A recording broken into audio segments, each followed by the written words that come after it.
I don't think we can afford to fail. I don't think failure should be an option.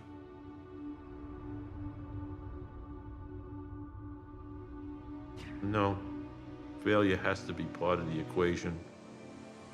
You can't have stunning science without failure.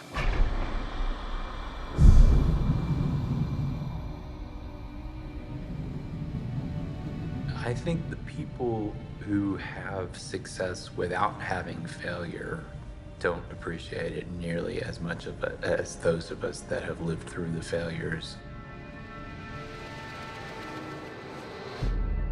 The laboratory doesn't seem to acknowledge the failed missions, have kind of disappeared. It's interesting when there is a loss, people who suddenly go away, who don't want to be associated with the failure or who don't want to set the record straight. We want to bury our losses. I think that it's the pain we can't accept. I think it's the personal anguish. It's the damage to the reputation. That fear has kept us from being even bolder than we have been, although we've been very bold. We hurt ourselves by describing the process in terms of winners and losers. You don't know how close you are to the edge. They ought to put the successes and the failures about an eighth of an inch apart. So we stumbled, but let's go back and see what we can learn from that and try it again.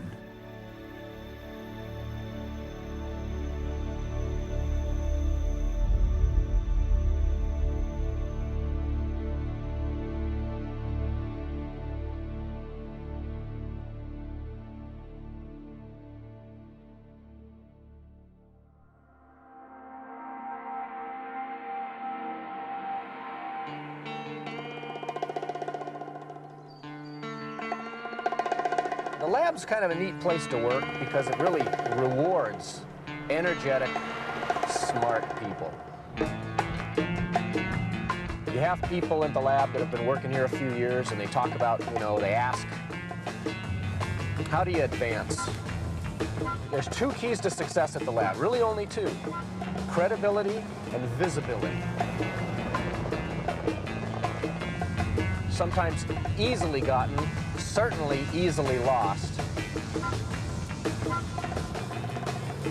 Lab's nestled in these hills. It's pretty. It's a big place, a lot of walking.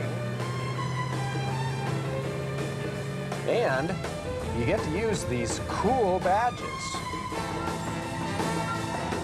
In the late 1990s, NASA's Jet Propulsion Laboratory was on the verge of a new era of exploring the solar system and beyond. Just ahead were 6 new missions, slated for launch in just 6 months, an unprecedented achievement. There were 2 new spacecraft to target comets. One would test a new propulsion method that sounded right out of an episode of Star Trek, while the second mission would be capturing particles from a comet and bringing them back to Earth, something never before done. A space telescope would search for the birth of galaxies. For our own planet, there was a satellite to measure wind speeds across the oceans. And for Mars, there were 2 new missions. The Red Planet became a major destination following the discovery of a Martian rock that some believed contained fossilized microbial life. Something really, really huge that's going to be taking place over the next 10 years as we send many missions to the Red Planet. And usually one of the most asked questions regarding Mars is there life on Mars? I think there is life out there somewhere in the universe. I don't believe that we can be the only beings in the universe. So I definitely think there's somebody out there watching.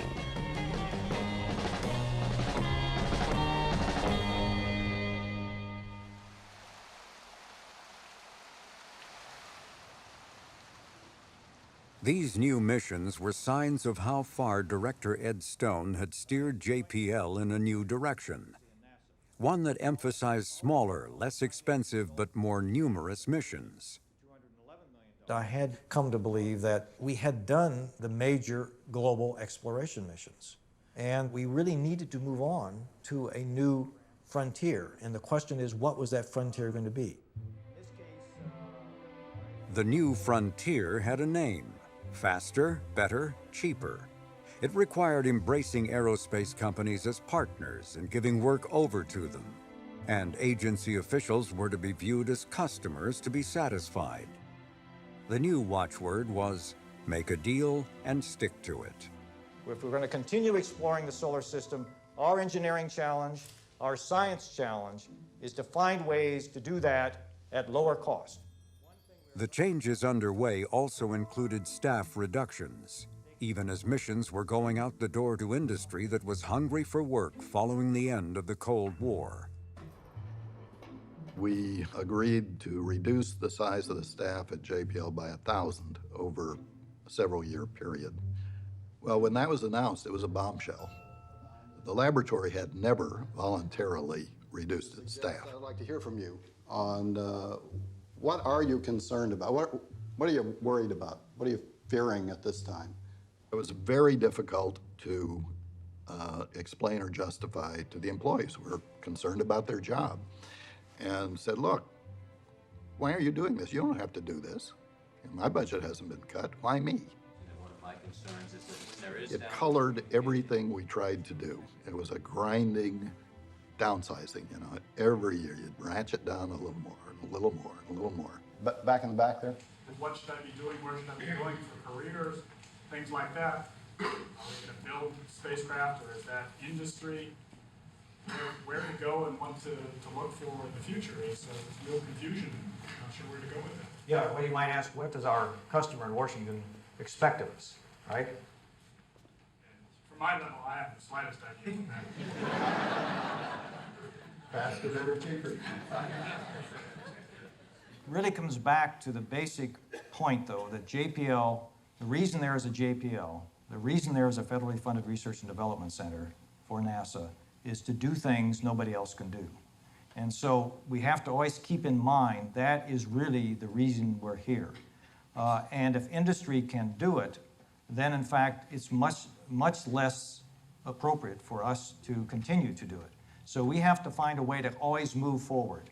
But we are certainly not in an era where we can say this is ours and therefore we get to do it. In fact, we're being encouraged very strongly to make sure that where we can, we involve the wider community. And it really is a challenge for us, because that means just at the time we get our arms around something, we're told, that's great, go somewhere else, do something else, do something new.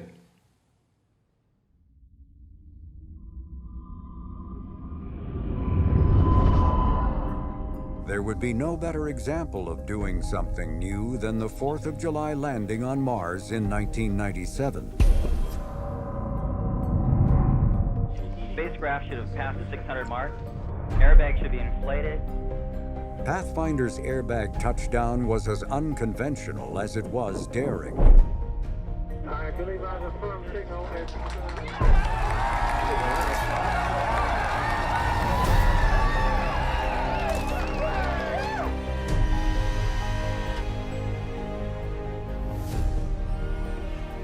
And after bouncing to a halt and unfolding, a tiny rover had trundled off the lander, the first wheels ever to roll on Mars. Well, it's my distinct pleasure to present to you the first rover on the surface of Mars.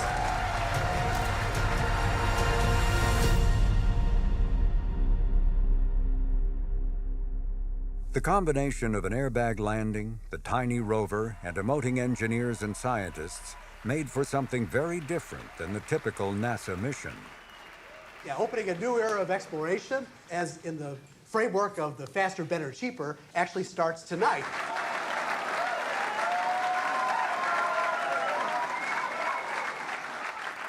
Pathfinder captured the hearts of people everywhere, and the mission quickly became the poster child for faster, better, cheaper's most forceful proponent, NASA Administrator Dan Golden. His ambition was to darken the skies with inexpensive but innovative spacecraft, and should a few of them occasionally fail, that, he had declared, was an acceptable risk. I think all the elements are right here at JPL, and I think if you have confidence in yourselves to go to the cutting edge and not be afraid of failure, just don't be afraid, I think great things will happen. Golden's pronouncements were always forceful, but they could also be contradictory. It was such an exciting mission. It was the first mission in the whole series of Faster, Better, Cheaper. I really wanted that to come through. So I thought it would be okay to tell them don't fail. And I have to admit I did that. But I wanted to see where the breaking point was. Risk-taking was one Golden message. There was a second one: what the consequences would be for not delivering missions on time and on budget. So he would come out and berate us for the old NASA policies and practices. Our record of overrun is beyond belief. Our record of not delivering on our promises is very open. And there's a sense if all we have to do is get it working and launch it, all is forgiven. Hopeless. That will never occur again. And we'll cancel the sick chickens. And we'll prioritize. Darwin is going to reign supreme at NASA of the future. And then he would jump up and down with joy at the liberties we were taking. Remember, question authority. You've got to do it. And if you're afraid, you don't belong here. And if we at headquarters or anyone forces a contract down your throat that's stupid, how do they say it? Just say no? I'm serious about that. You better not take it, then take it, and then when a problem occurs, say, I have an excuse. No excuses are accepted.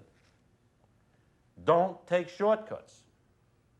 And if you got a problem, say it, and if you overrun more than 15%, we cancel it. I want you to be sure you understand the rules. This is how Darwin works. This was very tense. You know, he would come here and he would scream at us, quite literally scream that we were not taking risks, that we were too conservative. And, you walk away from that and you ask, I wonder if he's right. As much as you're defensive, you ask, was he right?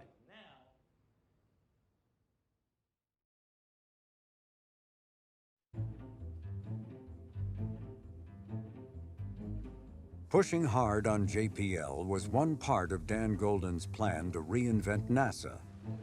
The Mars rock, hinting of life elsewhere, was another. For America's astronauts were seeking a new destination. Any first step would be to explore Mars with robots, and leading that effort at JPL was Donna Shirley, champion of Pathfinder's rover. Something happened, and this is what happened. This is Allen Hills 84001, and it's had a huge impact. Whoops, I don't know why I do that. There's no orientation. And this is what they think might be a life form, except it's a couple orders of magnitude smaller than anything that's been found on the Earth. NASA decided, gee, we better start looking at what all this means for the potential Mars mission. So there was a What NASA wanted was to send a steady stream of spacecraft to Mars.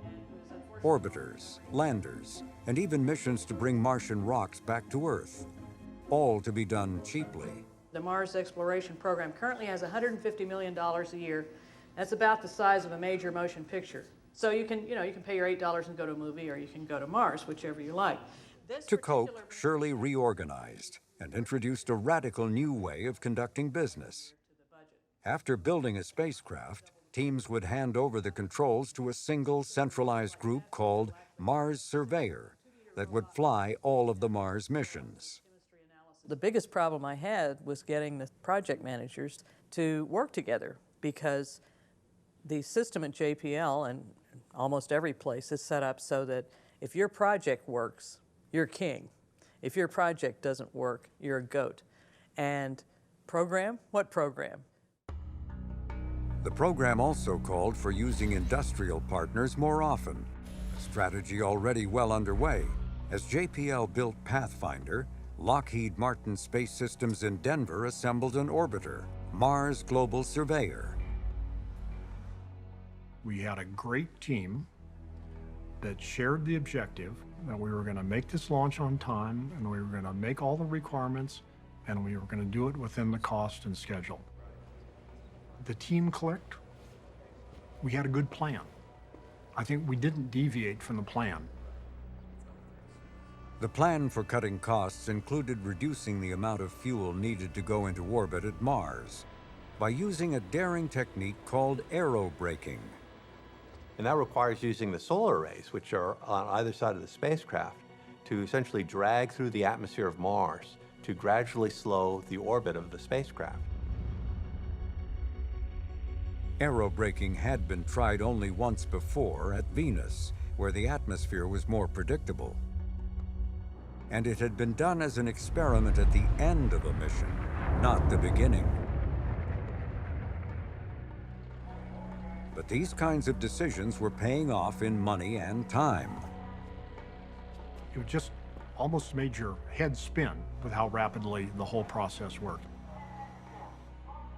Mars Global Surveyor met its launch schedule and not only stayed on budget, but gave back to NASA $6 million. 10,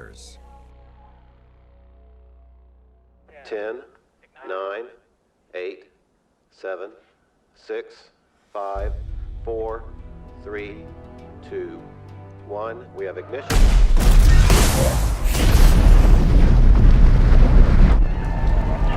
And we have liftoff of NASA's Mars Global Surveyor as America begins its journey back to the Red Planet.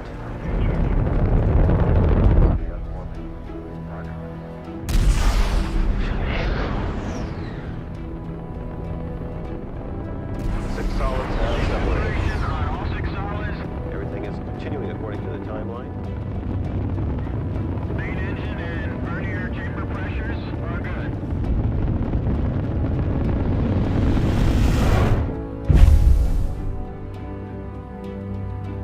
And we have ignition. We have started the second stage engine.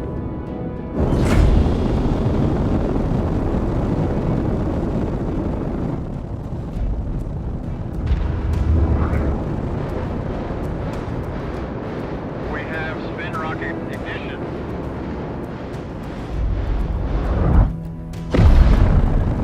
Third stage ignition.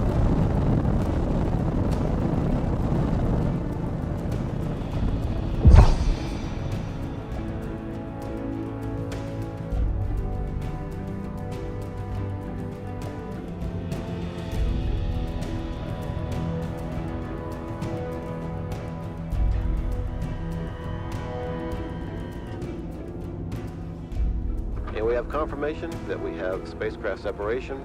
Mars Global Surveyor is the first of 9 U.S. spacecraft that will journey to Mars over the next decade.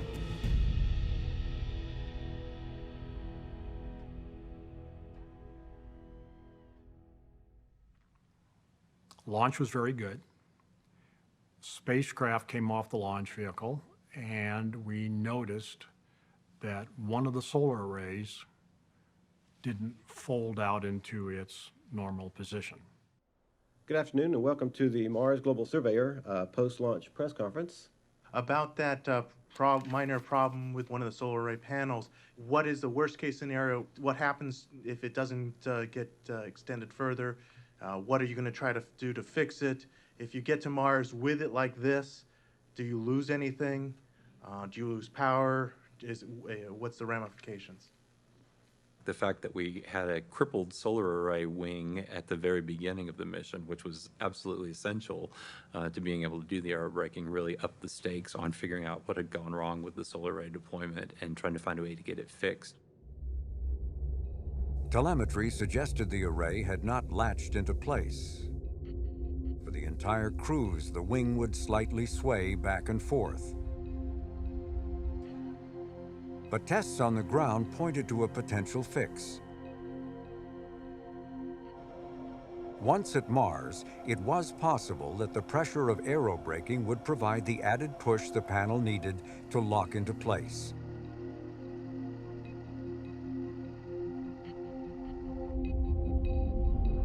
And in early September 1997, after a journey of 300 days and nearly 500 million miles, Global Surveyor was bearing down on Mars. For orbit insertion, as with the cruise phase of the mission, assignments were split between Pasadena and Denver. Lockheed Martin handled the day-to-day monitoring and flying of the spacecraft, while JPL provided deep space communications, navigation expertise, and overall management. For project manager Glenn Cunningham, the events surrounding orbit insertion made for an especially anxious time. 4 years before, at just such a moment, his Mars Observer spacecraft had vanished without a trace.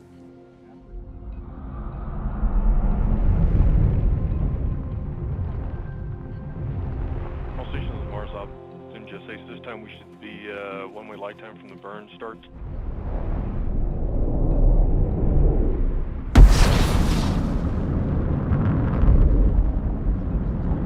Could we switch back to the other pod for a minute? I want to see how far we're going because we're pretty close to coming into occultation.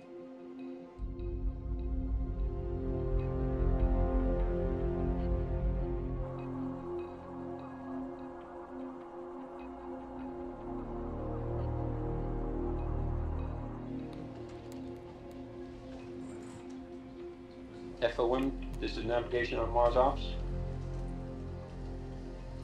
Navigation, go ahead. Going into the occultation, we are taking a close look at a Doppler residual, so we have a Doppler residual of a minus 50 hertz.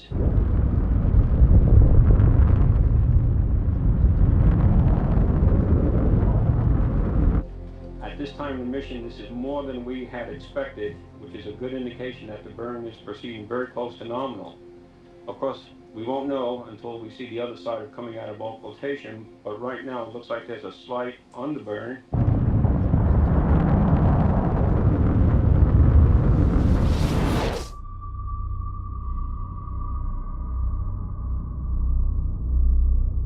We were watching the telemetry, and we had this computer visualization going along. So as the telemetry hit the ground, people were calling out, main engine on, main engine firing. And there's always that tense moment when you come out from behind the planet.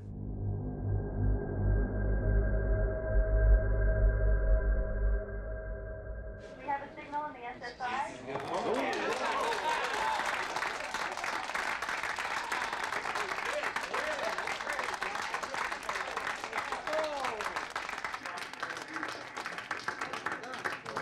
At this time, we have all 4 stations locked on the carrier. AGC levels are on negative 155 to 156.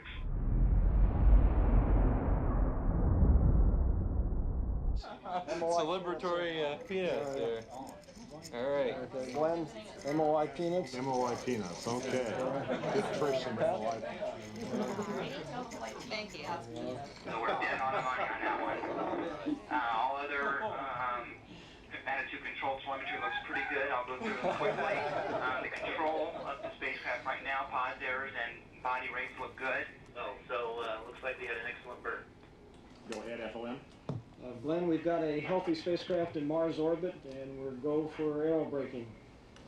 Roger, I copy that. Couldn't be better.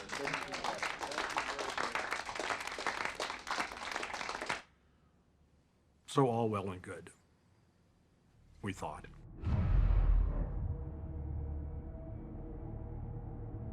We did a couple of drag passes, and we noticed that the panel moved a little bit. And one day, the panel moved really significantly, and we got really worried. One of the engineers said, as far as the aerodynamics are concerned, on the last pass, it went past the point where it should have latched into place. We said, that's not physically possible unless the panel is actually broken. And he said, that's what the aerodynamics are showing. And I said, I need a new aerodynamicist. The panel was physically bending, not just not latched, but it was actually out there flopping in the wind. there was a break in one of the hinge joints. The risk was that it would literally snap the spacecraft solar array off at that damaged point. So, gosh, this could be, mission catastrophic. To protect the spacecraft, it was commanded up, out of the atmosphere. The move bought the engineers time, but it also created a new problem. We knew we were actually very much racing the clock at that point. We did have another gotcha.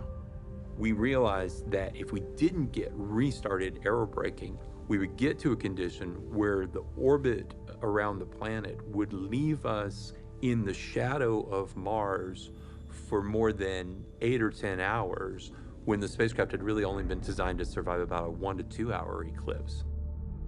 And if that were to happen, the batteries would eventually cease charging, and slowly, Global Surveyor would freeze and die. Good morning, and thank you for joining us at the Jet Propulsion Laboratory.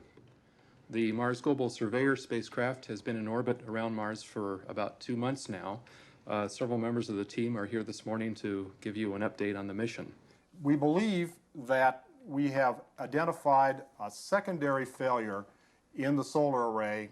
This little model of the panel shows you the 20-degree kink, so to speak, between the yoke and the inboard panel where the damper arm was caught.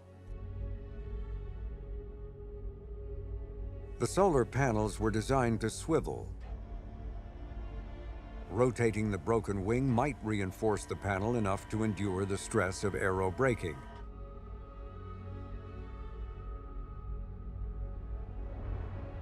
But all of the delays had made shambles of the orbit plots that had been painstakingly calculated based on the need of science instruments to see the Martian surface in daylight.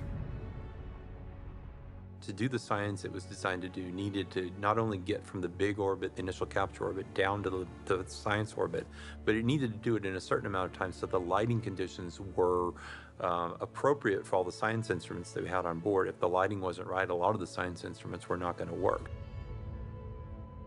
An entirely new sunlit orbit plan had to be created on the fly. Then, slowly, the spacecraft was dropped back into the Martian atmosphere. The crippled solar panel held.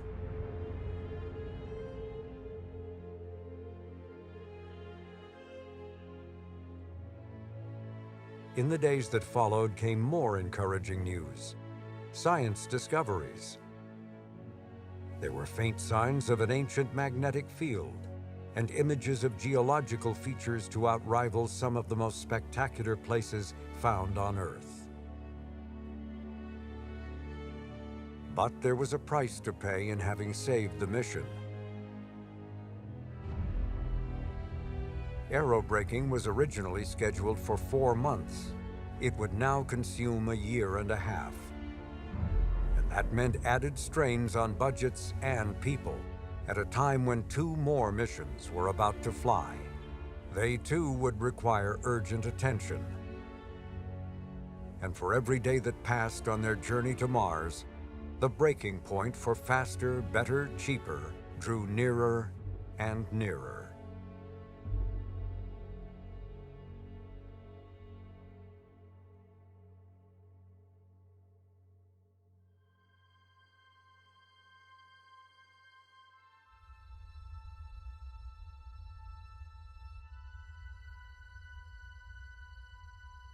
There are many reasons for the grip Mars has on the human imagination. Its mysteries beckon in part because of what our planets have shared in common.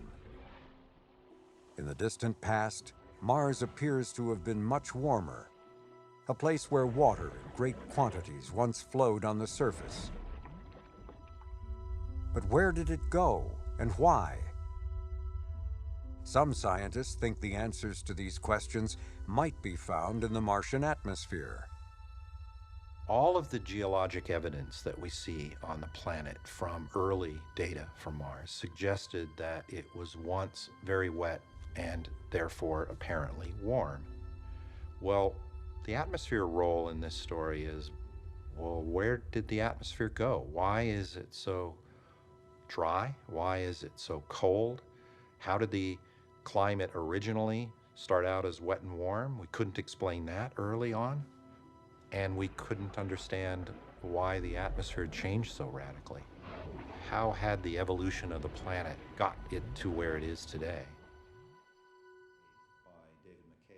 Dan McLeese devoted his science career trying to answer these questions. He worked for more than a decade for the chance to fly a science instrument on the Mars Observer mission, the spacecraft that was lost just before reaching Mars in 1993.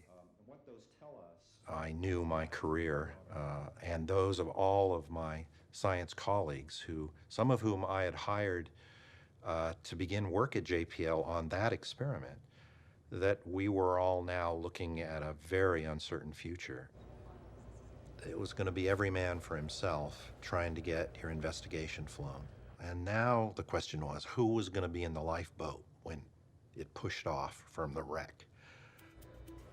McLeese had to wait 5 more years before his lifeboat arrived. Mars Climate Orbiter was billed as the first interplanetary weather satellite. McLeese's science instrument, built to detect water vapor and carbon dioxide, was the main payload.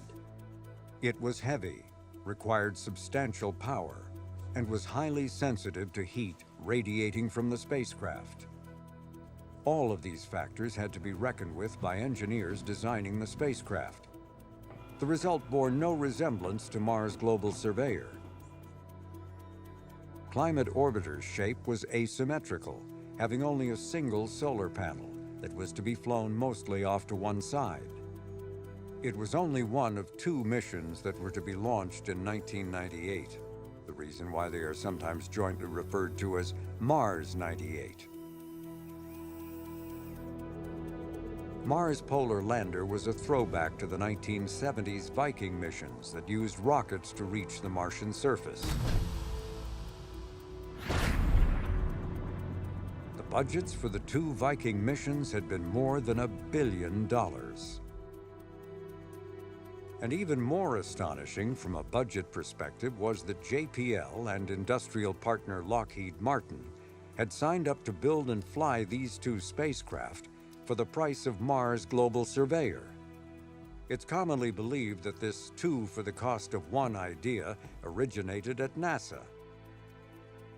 But the agency's then Associate Administrator of Space Science, Wes Huntress, calls that folklore. The original proposal, he says, came from Lockheed Martin. I was facing a decision about what to do for that flight opportunity. Are we going to do another orbiter, or are we going to do a lander? The science community was at odds as to which they wanted. Some wanted an orbiter, some wanted a lander. And at the time I thought, well, I've only got money to do really 1 mission of the cost of Mars Global Surveyor. So while worried about what decision I'm going to make, Lockheed Martin came in, said, we can do 2. I think we can do our lander and we can do the orbiter if we take advantage of certain ways in which we build our spacecraft and build them together, so we're not building one spacecraft over here and one over here. If we could do some things in construction so that we could keep the cost down and do to it. Sold. Donna Shirley's reaction was not nearly as enthusiastic, but JPL signed on, knowing that if it didn't, some other place would. You can see how crowded the schedule is. We're beginning to understand how hard it is to turn out production line spacecraft on this kind of timetable, especially for toughest jobs like landing on Mars. 2 missions for the cost of 1 was taking faster, better, cheaper to an entirely new level, giving pause to even gung-ho Pathfinder engineers. I remember people bragging early on that they said, yeah, we're going to do 2 for the price of 1. And I thought, good God, is that really doable?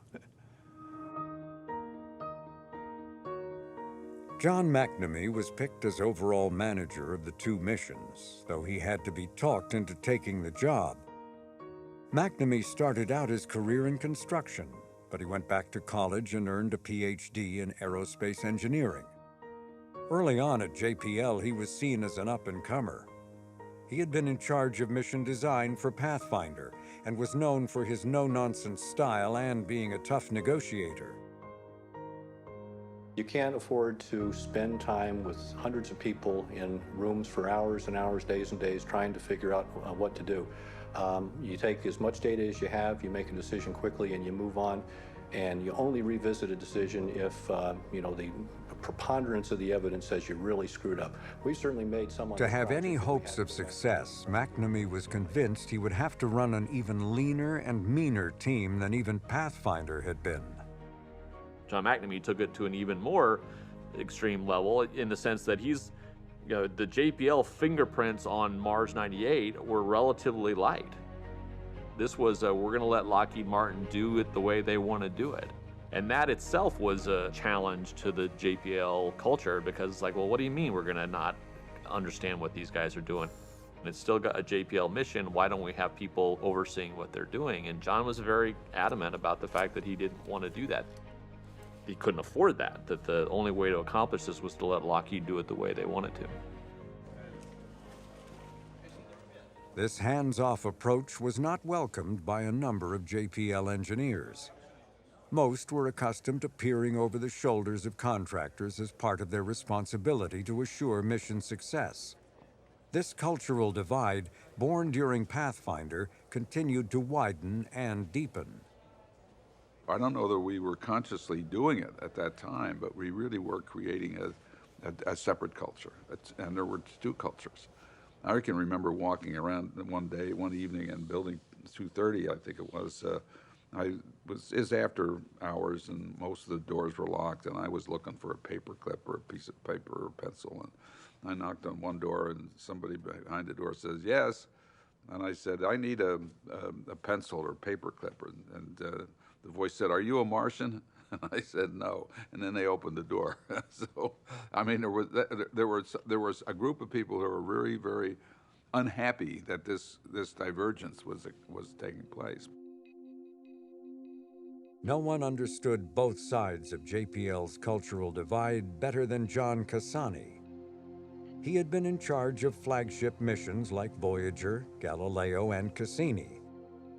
But he was now encouraging the lab to adapt to faster, better, cheaper. He was also serving on review boards to monitor the progress of the Mars 98 missions. Cassani saw serious engineering challenges, to be sure, but no showstoppers. I honestly can't say that I was terribly concerned about the mission. What I didn't have a perspective of during that period of time is just how thin we were in terms of people working on the project. Most of the work was being done at Lockheed Martin. And so, say you're on a review board and you sit in the review room, you don't see what is going on. As for make a deal and stick with it, that concept was not proving to be a two-way street as NASA began adding on unanticipated and, from the project's perspective, unwanted cargo. For the orbiter, there was only the addition of a camera. But for the lander, the requirements creep became a source of ongoing disagreements. First, a descent imager was added. Then came pressure to include a science instrument from Russia, a gesture meant to encourage cooperation with a former Cold War foe. That was followed by lobbying for a stowaway inside the Russian instrument, a microphone to listen to the sounds of Mars.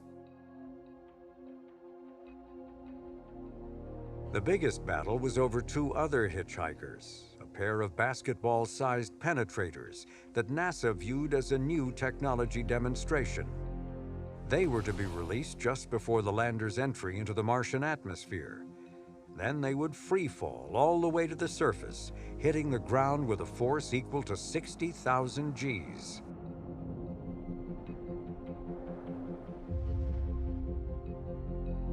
If still in one piece, the probes would search for traces of water ice and serve as precursors to one day scattering other miniature monitors all across Mars. This experiment, named Deep Space 2, was also assigned to JPL. Chosen to lead the effort was Sarah Gavitt. There are a lot of challenges in designing a system that will survive a crash landing. We started off very early on the mission with a very aggressive test program. To truly have tested it, we probably would have needed 1,000 probes that you fired in under a variety of environmental conditions. We didn't have the luxury of doing that. And so we did have to take some shortcuts in the testing area. Deep Space 2's breakneck schedule demanded making decisions about risks that no ordinary mission would contemplate. And when this experiment was elevated to project status, expectations for success were raised too. John McNamee did not want the Deep Space 2 probes on his spacecraft, and I don't blame him. We were just going to make his mission heavier and a little bit more complicated. McNamee was unable to keep Deep Space 2 or most of the other add-on payloads off the lander. And a year from launch, he saw an even greater threat looming. This one from inside JPL. The centralized team that was to fly the two spacecraft were still busy finishing aerobraking for Global Surveyor. Where, McNamee asked, was a detailed schedule for the new Mars missions. When would staff have the time to learn to operate the two spacecraft? As for the suggestion of delaying training until time of launch, that, McNamee declared, was a fatally flawed idea. And it was just this continual, what I call the death of 1,000 cuts. And I just realized that really bad things were going to happen, and I was watching people suffer. The program was out of control. There was no way to fix it. No one would listen. I was so concerned about it that I actually retired. I just couldn't stand it. And people were killing themselves. They were absolutely killing themselves trying to make this work.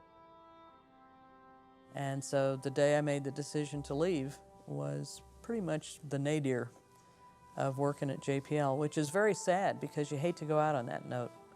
But we had a great retirement party, so it worked out.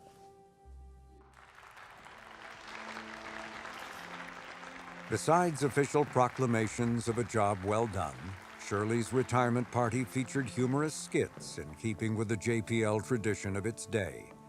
Then, as part of letting go, Shirley began passing away items from her office. Yeah, I guess we can do that. Is Dan McLeese around?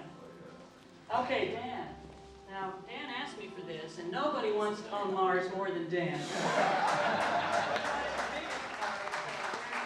Shirley's final gift was a not-so-subtle dig at those she believed still were not heeding her warnings. It's a copy of the book that's only published on the internet. It's called Managing Creativity, and I modified the title to Managing Creativity, a Practical Guide to Inventing, Developing, and Producing Innovative Products, or A Prophet is Without Honor in Her Own Country.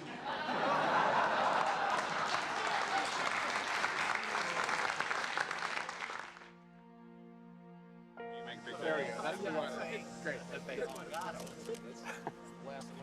What can I say? Hey, how you doing? 3 months later, Mars Climate Orbiter was being readied for launch, with Mars Polar Lander scheduled right behind. A list of problems continued all the way onto the pad. Some software had to be loaded at the last minute without being put through the full rigors of testing. It was a risk the project was willing to take, as the alternative was to delay the mission by 2 years. John, ready to go? See, Chief, got some good win. A review board of hard-nosed veterans also delivered the verdict that the two missions were ready to fly. The JPL Lockheed team had done what many thought impossible. They had built two spacecraft for the price of one and delivered them on time and on budget. For me personally, 15 years ago, I was hammering nails in 100-degree heat on the roof in Texas, so I'm very excited to be doing what I'm doing right now as opposed to that. Frank, about Aviation Week, kind of a broader question on the lower cost missions. Are you guys going to maybe go back and do an operational scrub of any sort beyond what you would anyway? I do not think spending huge amounts of money necessarily guarantees success, and we have examples of that. And I think the thing to remember is that the complex nature of this business sometimes does come back and get you with little problems. And I've said this before, the surprising thing is not that we have scares or problems. The surprising thing is that we have so few of them. It's a very difficult business. RCO, report ready to go for launch. Ready to go for launch. And we have liftoff of NASA's Mars Climate Orbiter as we continue to explore the mysteries of the red planet. Ignition, we have liftoff of the Delta II rocket carrying the Mars Polar Lander, NASA's first visit to the red planet's southern pole.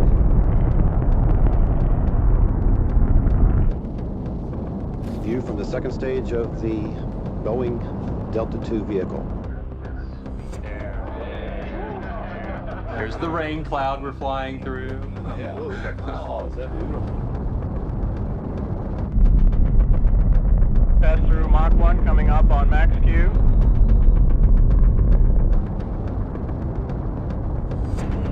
Main engine both burn gears continue to burn well. We expect to see these boosters burn out and jettison. And we have jettison of the solids. Again, a beautiful view from the second stage of the Delta vehicle. And we have main engine cut off. Main engine has cut off. The progress of launch, everything continues to go right on schedule. No issues or concerns are being addressed at this time.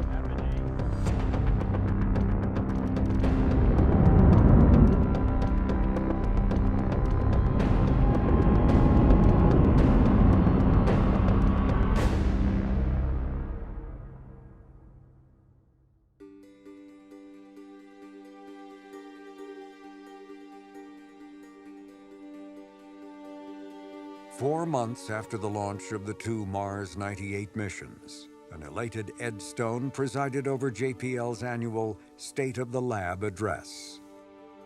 Well, it's hard for me to imagine a more exciting time than the era we're in right now. 6 launches in 6 months. Never before in the laboratory's history. It is great. It's great. Well, not only are these wonderful missions, but... For nearly a decade, Stone had worked tirelessly to adjust the culture of JPL, to transform the nature of the lab's missions, and to fundamentally alter how the staff performed its work. And now all of that effort was coming to a head. I've been working at JPL on a part-time basis at least since 1972, starting with Voyager. And I can't remember a time that's more exciting than this one. I really, literally cannot. Even though the Voyager encounters were wonderful, they were spikes. What we have now is a continuum. But just 2 days after his address, one of those 6 missions, a space telescope built by a university partner, failed. An event set in motion when its cover ejected prematurely. The 2 new missions on their way to Mars were struggling too. Both were experiencing problems related to sunlight conditions, the result of design flaws. The solutions required flying the spacecraft in different orientations than originally planned. Oh my gosh, it just seemed like it was another one of those periods where one thing after another went wrong. I mean, every day we struggled. We ended up essentially putting the MCO in a semi-comatose state so we could get through the launch of Mars Polar Lander and get it going okay. And then we said, okay, then we'll come back and we'll deal with the issues that we had on MCO. Mars Polar Lander had its own issues shortly after launch, and so we coped with that. The spring and summer of 1999 was like the most intense period of my entire life. And I later realized that was only the beginning. The journey to a planet is usually considered the quiet time of a mission, but that was not the case for Mars Climate Orbiter due to its shape. With the solar panels swung to one side, radiation pressure from the sun was causing the spacecraft to slightly rotate. It's actually feeling the solar wind, the solar radiation pressure, and that's kind of blowing it off course, a little bit like a sailboat off to the side. And you have to know that, but of course there's no good way to know that. You have to guess what the reflectivity is of the foil and how much area is shadowed, exactly what's going on there. To correct for unwanted motion, small gyroscopes called reaction wheels were spun up. But eventually they began spinning too fast. Then yet another force in the form of thrusters were used to desaturate or de-spin the reaction wheels. And you have to know, how long did it fire its thrusters and how much force was applied. And a mistake in any of those means you could be kilometers off course, because those things build up over hours, days, weeks, and months on the way to Mars. And you can actually get quite far off course if you don't know exactly what's happening. Climate Orbiter's thrusters had to be fired every 17 hours, an unanticipated chore that added more pressure on a team that had been stripped down to a skeleton crew. Only one full-time navigator was assigned to the mission. And during the first 4 months of cruise, navigation data from the spacecraft was not even usable because of a software error. When that problem was fixed, something seemed slightly amiss in the predicted plots. We knew there were some funny things going on with the navigation products. It was in that gray area between it. It wasn't bad to the point of you have to do something about this now or the mission's over. It wasn't just fine. And so often, when there are one problem after another, I found in my own role, you really have to judiciously prioritize. The navigator and his supervisor expressed their puzzlement in phone calls, emails, and even face-to-face meetings. But a formal report was never submitted, and the source of the small discrepancies was never tracked down. I think we failed to properly record it as an incident surprise anomaly. That was probably the devastating step, because it was an issue that was recognized. I remember talking about it in the staff meeting, that the trajectory wasn't performing as was expected. And I just don't know why we never entered it into the system the right way. Over time, these navigation worries came to be viewed as something of a theoretical irritant. For while the course plotting of a spacecraft can rightly be called rocket science, it is surprisingly not an exact science. And of course, there's no GPS out there. There's really no way to know where you are except tracking with the big Deep Space Network antennas. But that's only in the line between you and me. So it's only one component of the 3 dimensions that the spacecraft is in. And so by measuring only one component, you sort of have to unfold through understanding orbital mechanics and understanding what the spacecraft is doing, exactly where it is. And it turns out that's a pretty complicated process.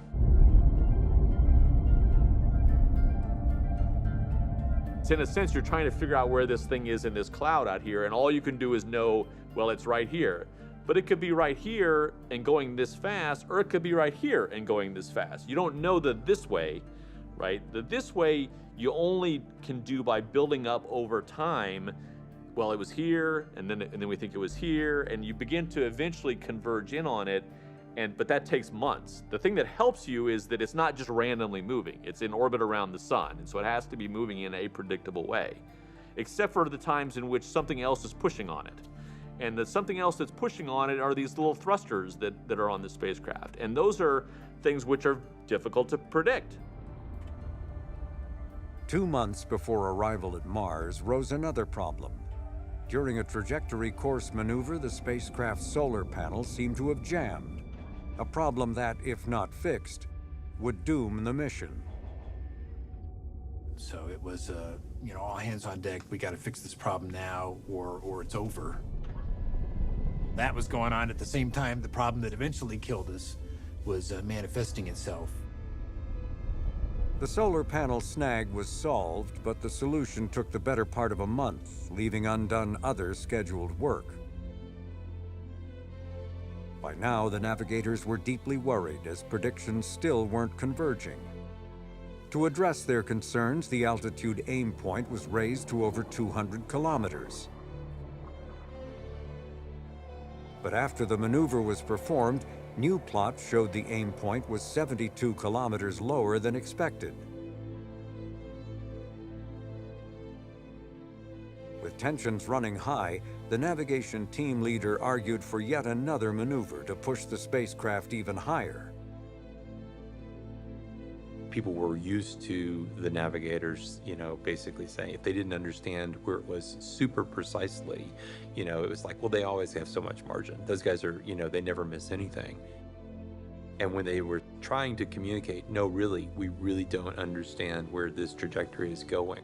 We're seeing things in the data that don't make sense to us.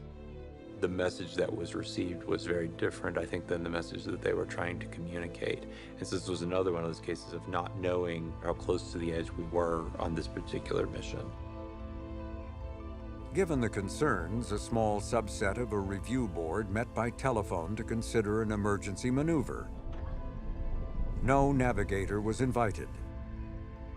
The outcome was to press on as planned. While the navigation solutions were worrisome, they still showed the spacecraft having twice the altitude needed to safely go into orbit. Last-minute changes, the reasoning went, might introduce new dangers. Among those on the phone call was Richard Cook.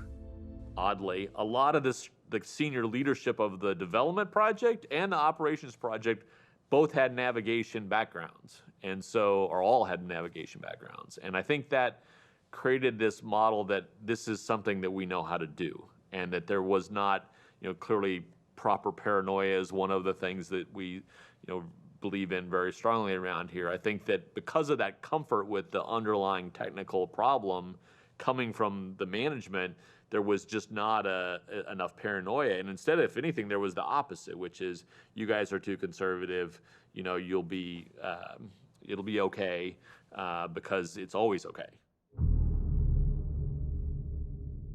2 weeks before the decision not to conduct an emergency maneuver, Climate Orbiter saw this image of Mars.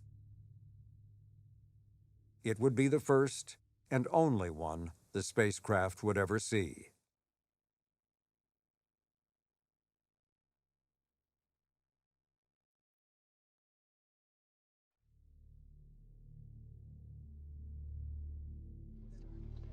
Good morning. This is Mars Climate Orbiter Mission Control of the Jet Propulsion Laboratory in Pasadena, California. JPL is an operating division of the California JPL's live TV coverage of the orbit insertion of Climate Orbiter began in the early hours of September 23, 1999. Given the hour, there were only a handful of people in the small mission support area for what many believed would be a routine event. The team resides and is watching all the telemetry come on in. At the Lockheed Martin Center, they do the actual commanding. Telecom systems go.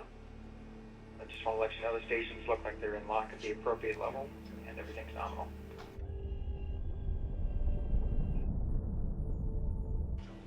In charge of the JPL crew was Flight Operations Manager Sam Thurmond. John McNamee was there too.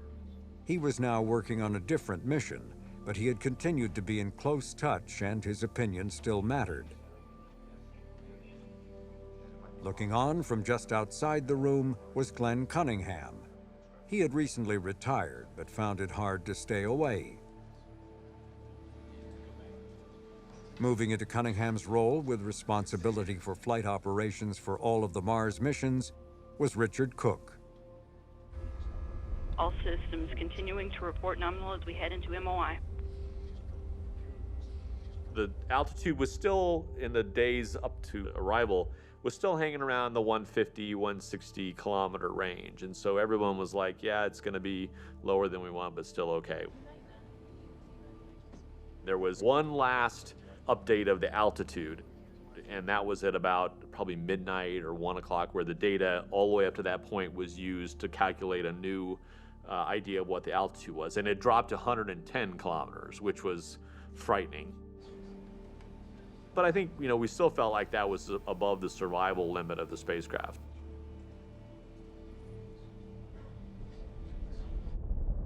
Systems FOM. FOM Systems, go ahead. Hey, can you ask Telecom to forward a predicted AGC level once we are in the burn attitude? Will do, standby.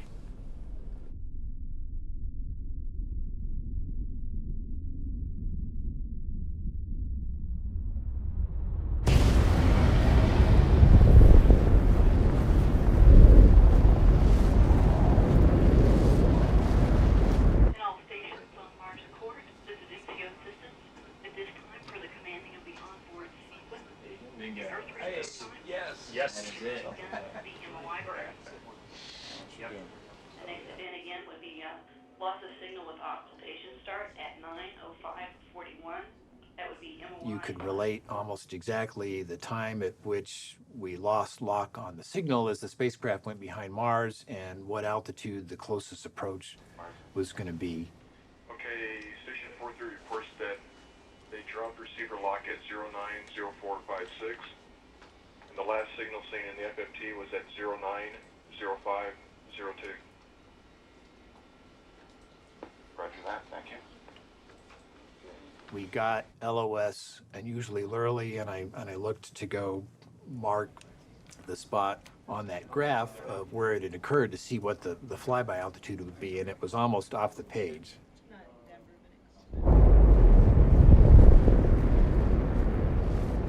So at that point, I remember thinking, uh-oh, we really got a problem here. FOM. Yes, sir. Could you call me at 79134? Roger. The loss of signal had occurred 39 seconds earlier than predicted, and that was not good news. See what you guys can do. Okay. Thanks, Steve.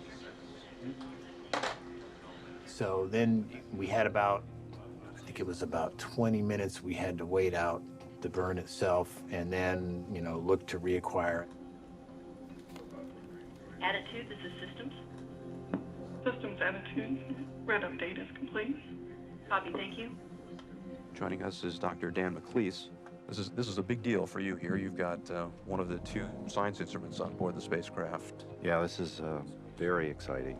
Yeah, that's right. I was on a microphone and I was going through the sequence of events, looking at the clock, looking at the timeline, and listening to what the operations people were saying was happening on the spacecraft. We are standing by for exit of occultation, scheduled to be at 9:26:56.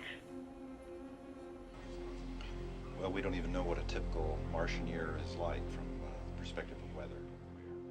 And as I was talking through near the moment we would have been in orbit correctly, it was clear that something was very wrong.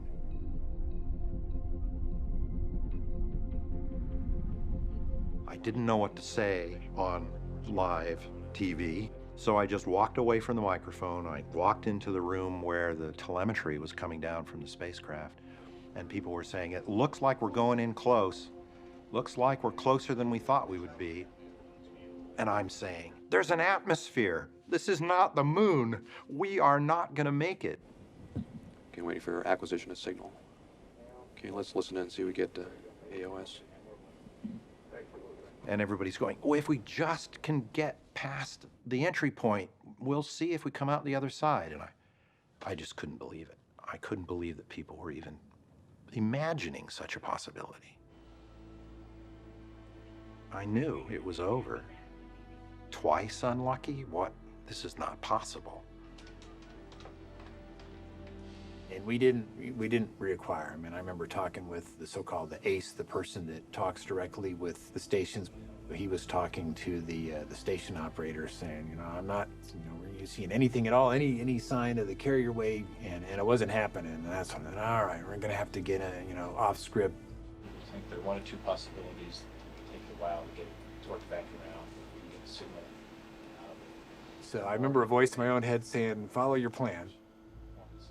The emotional part of it became tolerable by having something to do that had been, worked out and getting to it.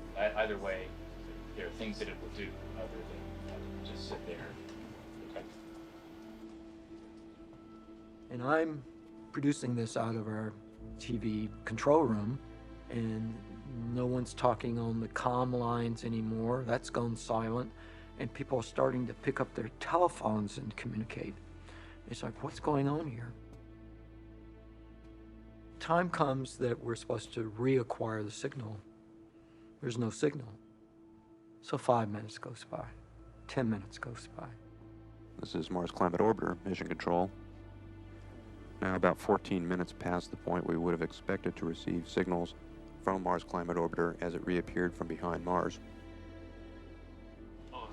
David Seidel, who was doing our commentary, gets off mic and calls me and says, I don't know what's going on. What is it that I'm supposed to say? Well, I didn't know what was going on. So I jumped up and I ran as fast as I could over to the building they were in, building 264. And as I was running, I was saying, I don't have a contingency plan for this. I don't know what it is I'm going to do when I get up there. But I've got to have a decision made by the time I get off that elevator. Okay. Yeah, I don't think we'll probably not do the live shots. But hold on that. One thing at a time, okay? Hold on. Okay. We'll get Richard in here. We need to shoot him with a camera. I had to grab Richard Cook out of the mission support area and have him go on live to tell whatever it is that we did know, we needed to tell that right then and there to the world. This is Mars Climate Orbiter, Mission Control at the Jet Propulsion Laboratory. Joining us now is Richard Cook, who's the Mars Surveyor Operation Projects Manager. Can you give us a quick update of what you know? What we're working on right at the moment is the spacecraft has a number of autonomous recovery processes that it goes through when it has a fault. We believe that we are in all likelihood in the midst of one of those, so we're going to be monitoring it over the next few hours to see what happens. I think we will, obviously as soon as we find out something, we'll let everybody know. But at this point, we're still very confident that we're in orbit at Mars, and we're going to see this spacecraft signal sometime in, like I said, in the next few hours. It was about that same time when the navigators came in and said, now we've got data all the way up until the point at which it went out of communications. When they processed that data, it dropped to 60 kilometers, right, which is obviously below where we thought it was survivable. And so that's really when it hit the, fan, so to speak, and where everybody began to worry that we had lost the mission. We have a briefing this morning to give you an update on the status of Mars Climate Orbiter. A few hours later, not long after sunrise, what had been planned as a celebratory press conference was instead the beginning of a long search for the guilty. Robin Soriano with Florida Today. Could you tell us who is responsible for sending the navigation commands to the spacecraft? You must have a list of potential suspects already. This isn't the first of the smaller, faster, cheaper, better spacecraft that you've had problems with. Covered a lot of JPL missions, and I realize you don't get the real final tracking until you get close to the planet, but I can't recall an era this large ever. It was just a terrible, terrible experience, terrible day. And no matter what you say in that sort of moment, you're going to cause ripples, right? I mean, the team is, struggling to stay together in a sense. And so any statement about what happened other than we lost the spacecraft, you get into that feeling of the team kind of coming apart. And it was just turned into this incredibly divisive thing, which is unfortunate, obviously. Just to follow up on that last bit, I wonder if you could just tell us literally over the next 8 hours, literally, what are you folks doing? Right now, we have a fully staffed flight team, both here and at Lockheed Martin in Denver. We're going to essentially begin to dive into this navigation issue as soon as possible, probably as soon as we walk out of this room.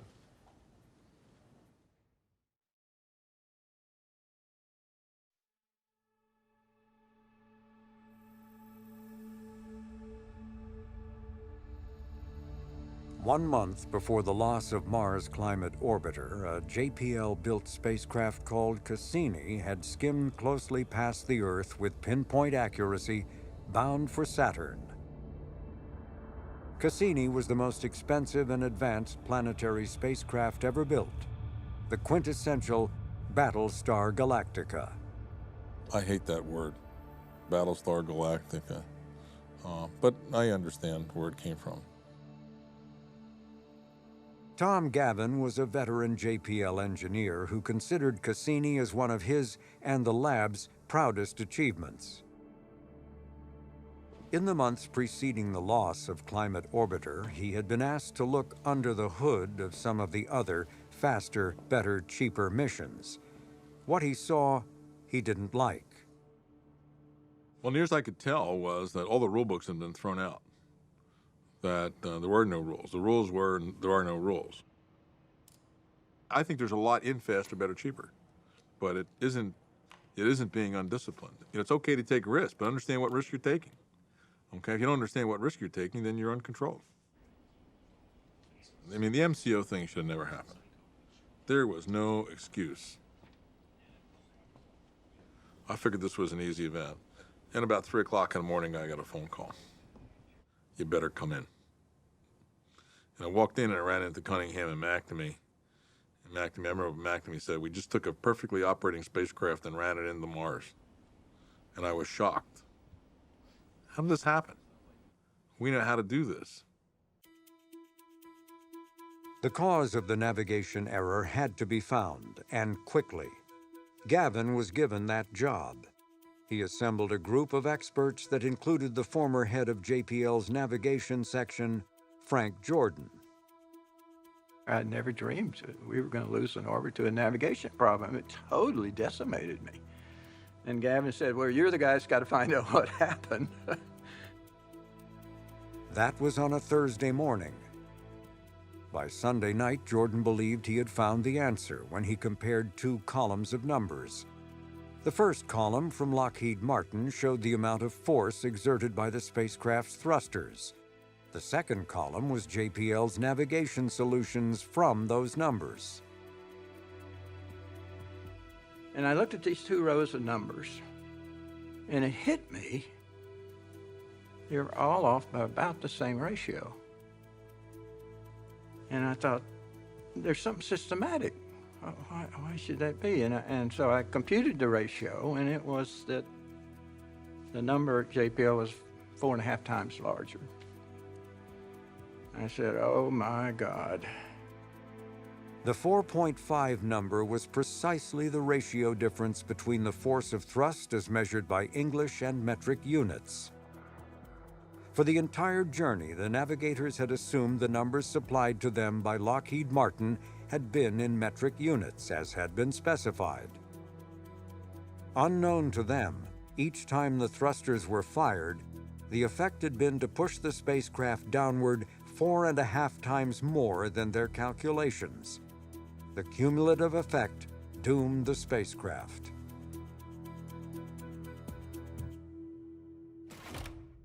From morning newspapers to late-night talk shows, JPL and NASA were ridiculed, for the metric confusion mistake was hardly rocket science. There's a little bit of human nature here because, a little bit of looking at other people's misfortunes and thinking, well, there, but for the grace of God go I, and look at those smart guys, even they're dummies. When it's laid bare and it comes out to something as simple as one team using the metric system, one team using the English system, and not knowing that there's a human foible component to it that everybody gets, because we've all made mistakes like that. This is just one of those epic mistakes. It was a difficult time because, of course, everyone looks at kind of the final cause of what happened, and that was, the unit's error in this thrusting for the angular momentum desaturations. But of course, that's the tip of a big iceberg. Mike Watkins had been named supervisor of all of the JPL navigators only a few months before the loss of Climate Orbiter. He too was swept into the media storm that broke over the measurement mistake. The harder thing to talk about is, what led to the design, what led to the lack of communication, what led to the lack of staffing that didn't uncover that problem and work that problem to a solution. And I think the disappointing part was, of course, you couldn't tell that story. You can't tell that story in the Tonight Show monologue. I personally see the Climate Orbiter failure as a failure of communication, a failure to communicate how the flight system design with the more frequent desaturations would affect navigation, a failure of the navigation team to have enough people to communicate with their peers. Oh, hey, we see something funny. What do you think about that? And also a communication failure between our operations team and the nav team. And I think that lack of deep communication is really the thing we learn to fix in future missions. Good afternoon and welcome to NASA headquarters. The subject of today's briefing is the first report of the board investigating the failure of NASA's Mars Climate Orbiter mission and actions underway at NASA in response. Let me say right at the start that we clearly made a serious error. Mars Climate Orbiter was on the wrong trajectory, and our checks and balances did not reveal that error. And suddenly that NASA euphoria that had been building all that time from Pathfinder to that moment evaporated. Our report seems to list poor training, poor communication, cockiness, and a whole bunch of other not good things. So I know no one person is responsible, but is there someone who should take the blame, who should be reassigned or fired? There was blood in the water, okay? It was a feeding frenzy. The underlying tension associated with all of this, somebody described it to me as near panic at Jet Propulsion Laboratory over this whole scenario. These were people who really knew the space business, really understood what faster, better, cheaper meant, had deep sources that were saying, this is not good, pick two, faster, better, cheaper, pick two. And we knew it. We knew it was dead in the water. None of us want another mistake to go unchecked and unfound. One of the most difficult challenges I had as director was the press conference following the failures. And because such press conferences tends to be focused on fixing the blame. And of course, JPL was ultimately responsible for the mission. So in that sense, the blame was fixed on us. But on the way back to the laboratory from that press conference, I realized the most important thing was to fix the problem rather than fixing the blame, so that in fact we could create a program moving forward. And so on the way home, we worked on a speech which was in fact focused on the way ahead rather than on fixing the blame. Without a question, yesterday was the hardest day I've experienced in all my years at JPL. It was hard because of an old truth. The higher the expectation, the greater the impact of failure. The future will depend on what we collectively learn from the loss of Mars Climate Orbiter. Can we learn from our failures as well as our successes? When we fail, do we learn to fix blame on individuals, or do we learn to accept failure as a team? Do we learn that the pain we experience in losing a mission is so great that we avoid difficult challenges? Or do we learn to accept the challenges knowing that either great satisfaction or occasional disappointment awaits? My choices are to embrace the tremendous future that can be ours. But just as our past successes did not come easily, neither will the future. In the future, success will be defined not only by what we do, but how we do it. And how we do it starts today.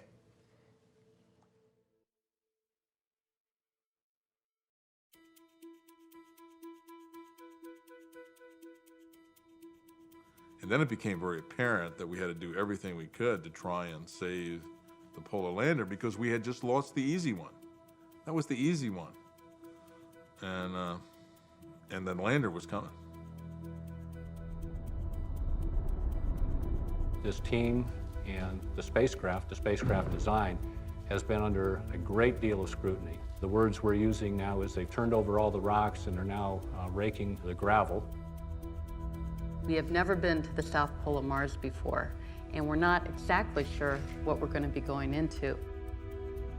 This is one of the most difficult things that you can envision in the space business. It requires a very large set of mechanical activities to occur, technically initiated separations of the parachute and of the heat shield. Descent engines have to fire for about 50 seconds to slow yourself down and come to rest on the surface.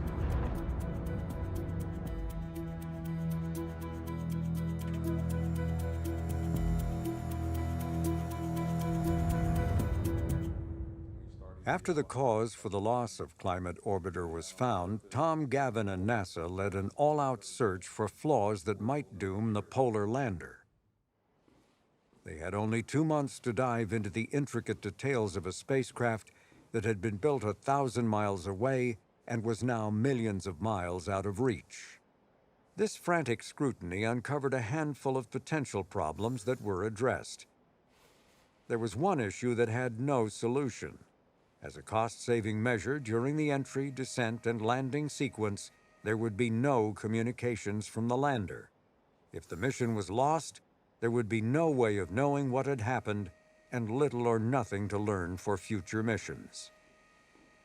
This was another faster, better, cheaper departure from standard practices, a point that the mission clearly made during reviews at NASA and JPL.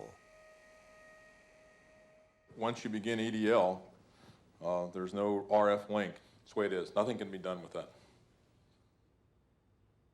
The laboratory did not understand what was going on in that project. And it operated in a very isolated mode. That was very unhealthy. No one had greater hopes for the success of Mars Polar Lander than its young science principal investigator, David Page. Page's passion for the red planet reached back to college days at Caltech, a time when he worked on the Viking missions. In those days, Viking was old news. The data were acquired during the 70s, and I remember used to, walk down the hallways and, one sort of gruff professor would say, "Oh, Dave, you're never going to get anywhere working on Mars. It's just a bunch of old stuff, and, just don't do that. That's completely boring." But Page persisted. He became especially interested in the Martian poles, a fascination born perhaps out of his father's adventures as a member of Admiral Richard Byrd's second expedition to the Antarctic in 1934. You could always argue that this is the classic case of the son following the father, or at least trying to follow the father at some level, exploring the poles of another planet. So there could be a little of that mixed in, but it certainly wasn't, conscious. Let's put it that way. Search for water under the surface. The goal of the mission is not to find water, and it won't be considered a failure if we don't.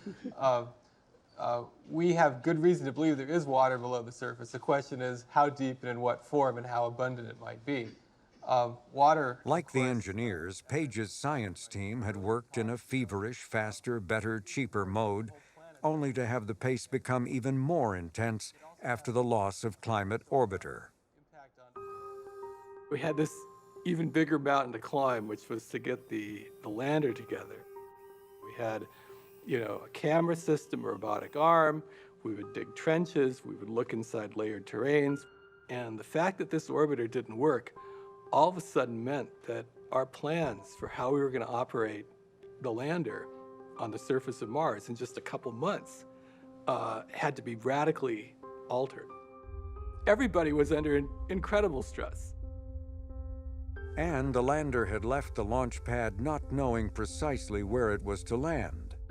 20-year-old Viking images had identified a general area, but scientists had been awaiting new and far more detailed images from Mars Global Surveyor. In those days, when you looked at the South Polar layered terrain with Viking, you saw this beautiful, smooth area that looked like, oh my gosh, it looks like, just, whatever, baby skin.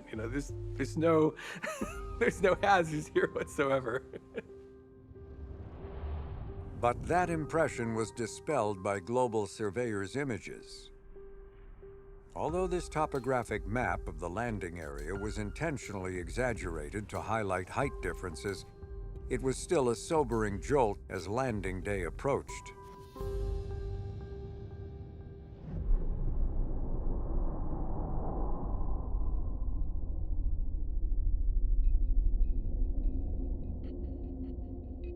We are an hour and a quarter away from arriving on the surface of Mars with 3 spacecraft. The soft landing Mars Polar Lander and 2 experimental hard landing micropellets. All protection reports, all states are nominal. We have a good spacecraft. We are ready for entry. spacecraft engineer, FOM, on Mars Ops. Yes, I'd like to report that the pyrotechnic device has been fired to pressurize the propulsion system in preparation for entry. Copy.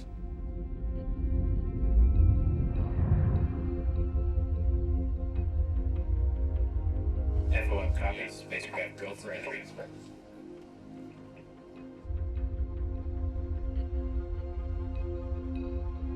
You've been sitting in the room here for the last hour or so. What's your view from the inside? Cautious confidence. We think we've done everything we can do. It's out of the engineers' hands at this point in time, and every indication is that the spacecraft is performing exactly as intended. Everything's nice and warm and ready to start the entry, descent, and landing sequence here in just a few short minutes.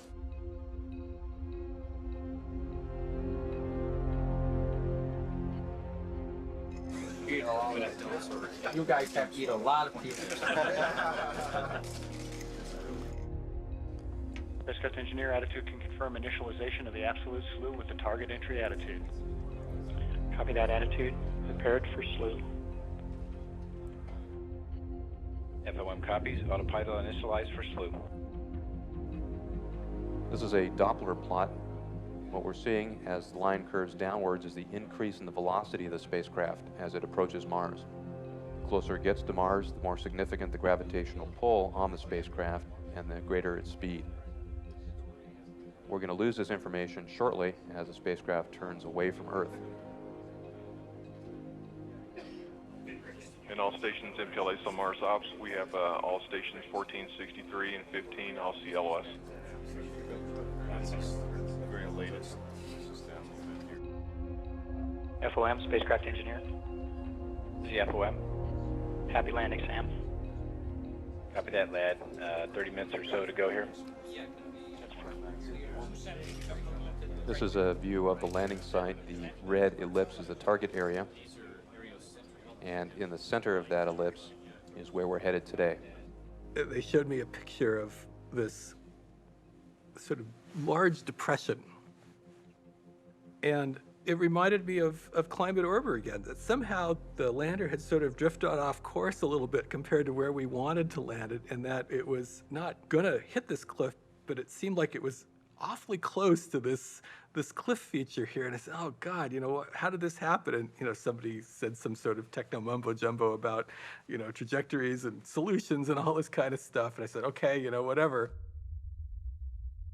But I think that was the real interesting moment for me, because it really hit home sort of how remote Mars is from the Earth. You're just completely on your own. Like the concept of like true exploration really hit home, that yeah, we were really, really out there. This time, the lander should be commanding separation from the back shell with the guidance system initiating a pitch-up maneuver. Power descent is only about 40 seconds in duration. During that time, the spacecraft will decelerate from approximately 75 meters per second, or 160 miles per hour, down to a soft landing at just over 5 miles per hour. Systems, we expect touchdown at 201445. Copy that. I believe, are we past that mark, systems? Affirmative. Copy that. At this point, the lander should be resting safely on the surface for the nominal flight path. Again, storing MARDI data and critical entry, descent, landing, engineering telemetry in its non-volatile memory. Just minutes after the time of the scheduled touchdown, into the mission support area walked, unannounced, NASA Administrator Dan Golden. He was followed by JPL Director Ed Stone and Caltech President David Baltimore. And on the telephone from Washington was Vice President Al Gore, waiting to congratulate the team. In this particular instance, it was almost like, you hear stories about animals or cats, that are pregnant cats that want to go off in the corner and hide somewhere before they give birth, right? This was definitely one of those cases where it was like, can we just get all of the press out of here and get all of the dignitaries out of here and let us do what we need to do, in dignity by ourselves, and we'll call you, get the dad out of the delivery room, go to the bar across the street, and once the delivery's done, one way or the other, we'll call you when this is over. we were showing him the pictures of the landing site, and he looked and said, "God, are you sure this is a safe spot?" You know, all of a sudden, you could see this, twinge of doubt sort of, roll over the man's face as he started, sort of looking at what we were actually going to do here, which was to, come blazing through the atmosphere, open up all these parachutes, put on these thrusters, and try to land this three-legged lander, in this terrain here. All stations in PLX, we're still looking, and the spectrum close out. The signal, the notes will not quite be as soon as they hear from any of the spectrum analyzers. Stand by. Half past high noon was the first opportunity to hear from the lander, but there was only silence.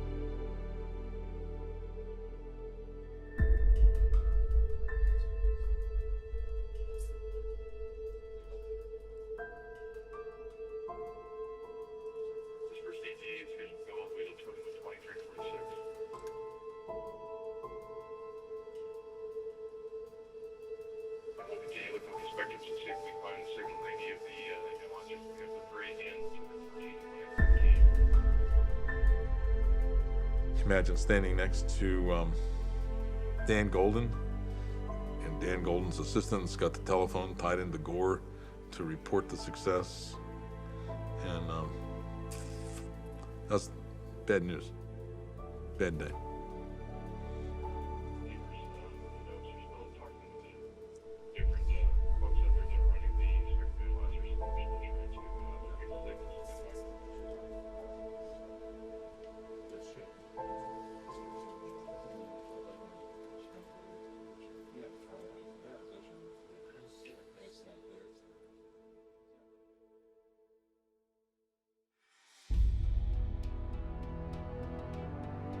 We did not hear.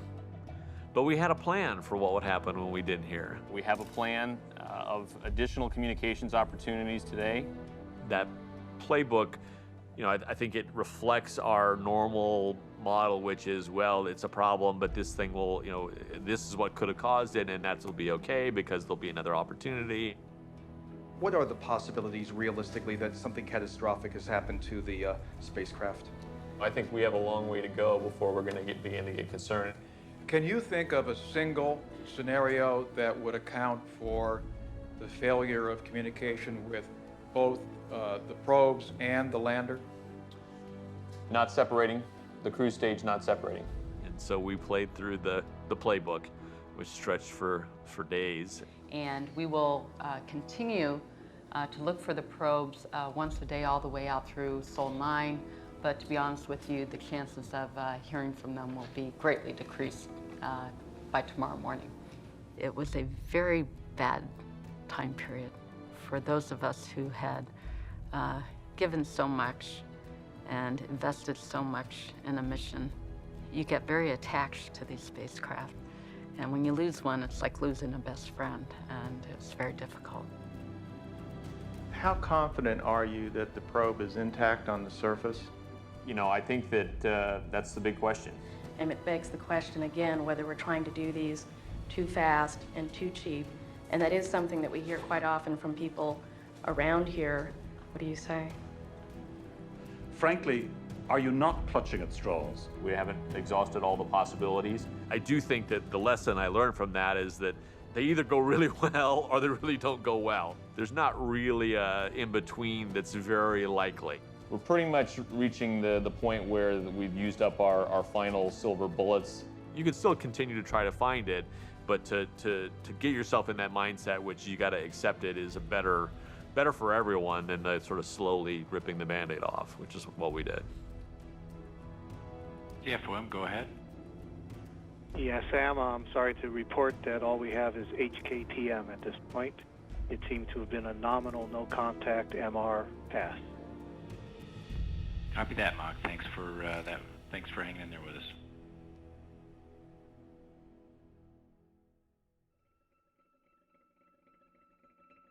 The loss of Mars' polar lander was first believed to have been caused by a premature shutdown of the descent engines.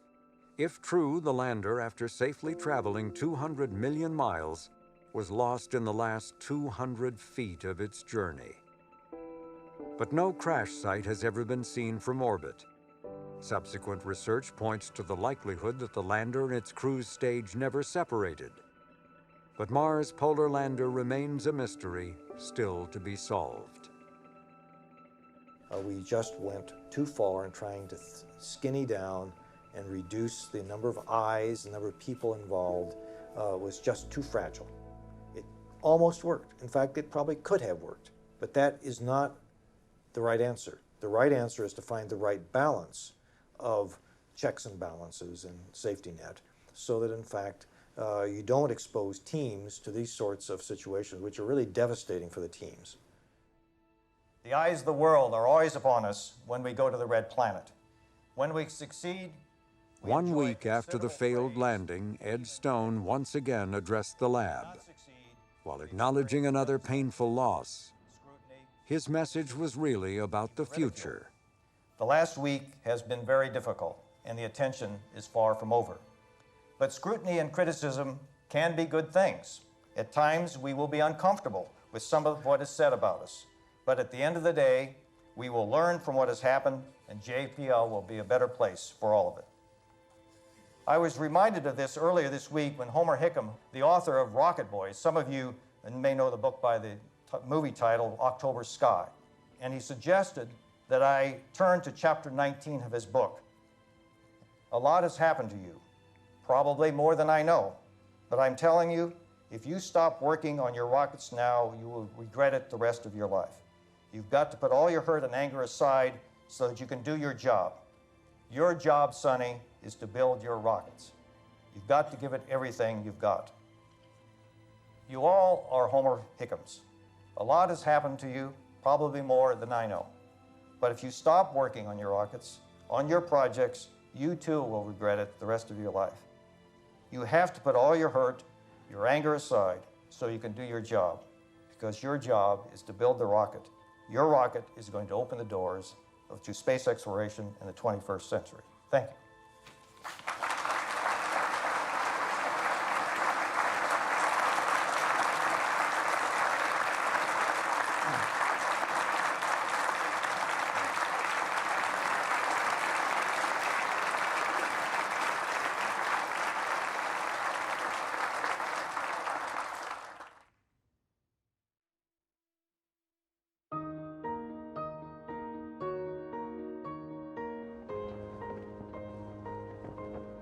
All members' opening statements will be placed into the record at this point.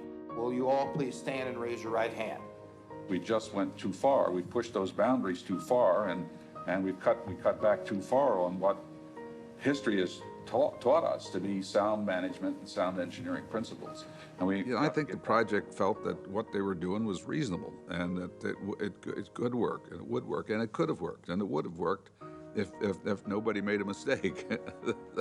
But that's the big if, and that's what people are. They're mistake makers, and you have to have a system that's tolerant to a mistake, which means you have to have checks and balances. We found a NASA headquarters Jet Propulsion Laboratory interface that was ineffective in resolving issues and managing risk.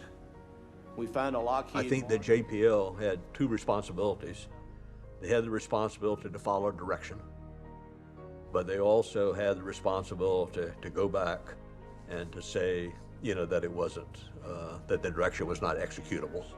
And we identified organizational changes that we thought were appropriate at JPL and at NASA headquarters to assure the success of the program in the future. I was excoriated in the hearings in the Congress. It was ugly. I don't object to losses from taking risks. That's what it's all about.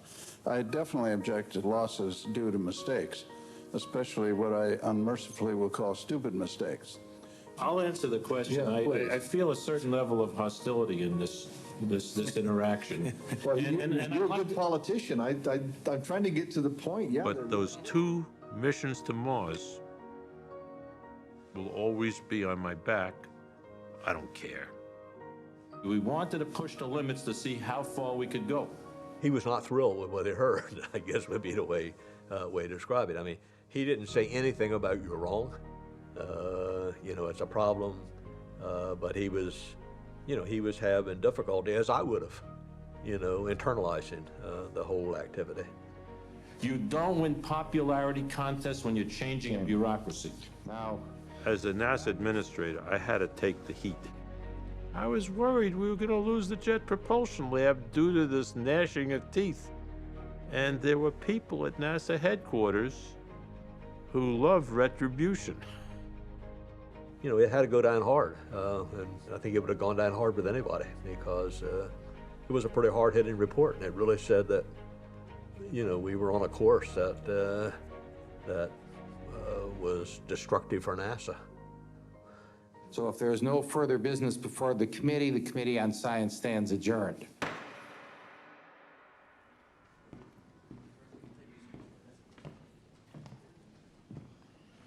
I pushed too hard. And in doing so, stretched the system too thin. It wasn't intentional, it wasn't malicious. I believed in the vision, but it may have made some failure inevitable. I have no qualms about pushing them, albeit they should have pushed back a little bit, but it's okay. I wanted to demonstrate to the world that we could do things much better than anyone else, and you delivered. What we did is we reduced the price of the mission from in excess of billions to a few $100 million. We knew we could have errors, and it occurred. So what? So what?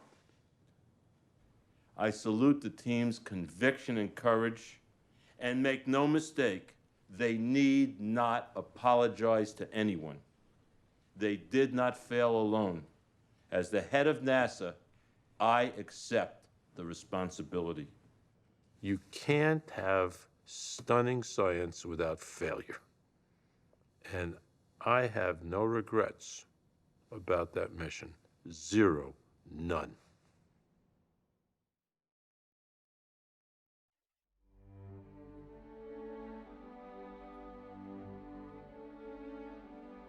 The Mars 98 failures were a setback and a new beginning.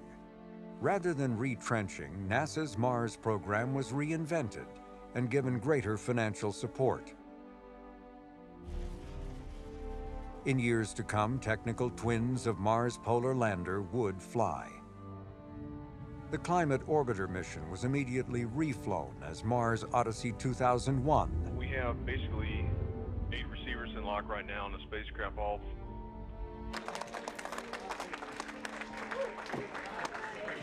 Dan McLeese's science instrument on his third attempt finally made it safely to the Red Planet. Getting Mars Odyssey underway was a fitting capstone for Ed Stone's tenure as JPL director. And before departing, he signed on to a bold plan to send an entirely new kind of rover to Mars. Dan Golden liked the idea so much that he ordered up 2 of them. It was one of his last major decisions. As 2001 was also Golden's final year at NASA, the era of faster, better, cheaper came to an end. But there would also be far fewer Battlestar Galacticas. And while one era was ending, another was beginning. For JPL and its new director, Charles Elachi, the arrival of the 21st century would be the opening of a renaissance of space exploration. And several of those involved in Mars 98 would join the ranks of the laboratory's upper management. One of them was Tom Gavin, who would put in place flight rules and practices that all missions were required to follow. Spacecraft became more expensive as a result, but more of them worked. The year 2001 also marked the completion of Mars Global Surveyor's primary mission. The mapping orbiter would continue to operate for 5 more years, collecting more data than all previous Mars missions combined. But Global Surveyor ceased operating in 2006, its demise brought on by an error made during an update to the spacecraft's complex computer system. It was another reminder that humans are, and will always be, mistake makers.